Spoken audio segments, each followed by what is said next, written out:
എൻ്റെ പൊന്നെ ഒരു രക്ഷയില്ലാട്ടാ. നിങ്ങളിപ്പോൾ തന്നെ ഇതാ പോയി ഒന്ന് ട്രൈ ചെയ്ത് നോക്കിക്കോ നമ്മുടെ വൈറൽ മസ്ക ബണ്ണും ഇറാനി ചായയും. അപ്പോൾ ഇപ്പോൾ എവിടെ നോക്കിയിട്ടുണ്ടെങ്കിലും ഈ ഒരു സംഭവം ഉള്ളൂ കേട്ടോ. ഇൻസ്റ്റ തുറന്നാലും യൂട്യൂബിലാണെങ്കിലും എല്ലാം ഇതിൻ്റെ ഒരു റെസിപ്പിയും ഇത് കഴിക്കാൻ പോകുന്ന വീഡിയോസൊക്കെയാണ്. അപ്പോൾ അങ്ങനെ ഇതാ ഞാനൊന്ന് ട്രൈ ചെയ്ത് നോക്കിയിട്ടാ. അപ്പോൾ അതിനായിട്ട് ഇതാ ഫസ്റ്റ് ഞാൻ ബട്ടറാണ് എടുത്തിട്ടുള്ളത്. അൺസോൾട്ടഡ് ബട്ടർ എടുത്തിട്ടുണ്ട്. ഒരു 100 ഗ്രാമൊക്കെ മതി.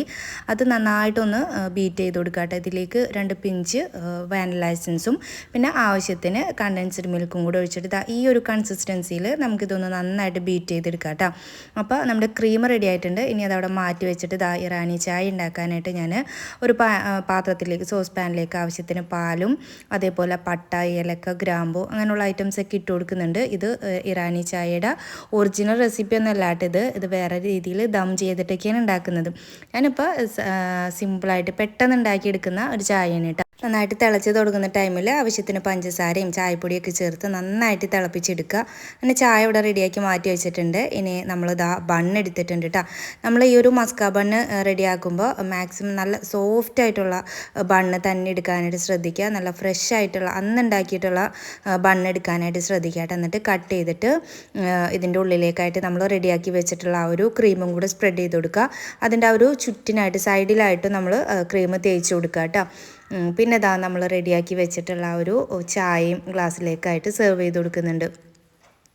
അപ്പോൾ നമ്മുടെ ഇറാനി ചായയും മസ്ക ബണ്ണും റെഡി ആയിട്ടുണ്ട് കേട്ടോ. അപ്പോൾ ഇത് തിന്നാനായിട്ട് ആൾക്കാർ വെയിറ്റിങ്ങിലാണ്. അപ്പോൾ ഞാൻ ആദ്യം ഒന്ന് ടേസ്റ്റ് ചെയ്ത് നോക്കിയിട്ട് അവർക്ക് കൊടുക്കാമെന്ന് വിചാരിച്ചിട്ടാണ്. കുട്ടികളൊക്കെ ഉണ്ട്. അപ്പോൾ ഈ ഒരു ബണ്ണിൻ്റെ സോഫ്റ്റ്നെസ് കണ്ടില്ലേ. എപ്പോഴും മസ്ക ബണ്ണ് ഉണ്ടാക്കുമ്പോൾ ഇതേപോലെ നല്ല പഞ്ഞി പോലത്തെ ബണ്ണ് എടുക്കാനായിട്ട് ശ്രദ്ധിക്കുക. അങ്ങനെ ഞാൻ കട്ട് ചെയ്തിട്ടുണ്ട്. ഭയങ്കര എക്സൈറ്റ്മെൻ്റ് ആണ് കേട്ടോ ഇതൊന്ന് കഴിച്ച് നോക്കാനായിട്ട്. കാരണം ഇതിൻ്റെ ഒറിജിനൽ ടേസ്റ്റ് എന്താണെന്നോ റെസിപ്പി എങ്ങനെയാണെന്നൊന്നും നമുക്ക് വലിയ ഐഡിയ ഇല്ല. നമ്മളിപ്പോൾ യൂട്യൂബിലും ഇൻസ്റ്റയിലൊക്കെ കണ്ടിട്ടുള്ള അതേ ഒരു റെസിപ്പി തന്നെ കേട്ടോ നമ്മളും ട്രൈ ചെയ്ത് നോക്കിയിട്ടുണ്ടായത്. അപ്പോൾ ഫസ്റ്റ് തന്നെ ഞാൻ ചായയിൽ ഡിപ്പ് ചെയ്തിട്ടാണ് കഴിച്ചിട്ടുണ്ടായത്.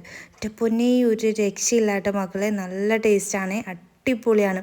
ഓവർ കണ്ടൻസ്ഡ് മിൽക്ക് ഇതിൽ ചേർക്കരുത് കേട്ടോ. ഓവറായിട്ടുള്ള മധുരം പാടില്ല.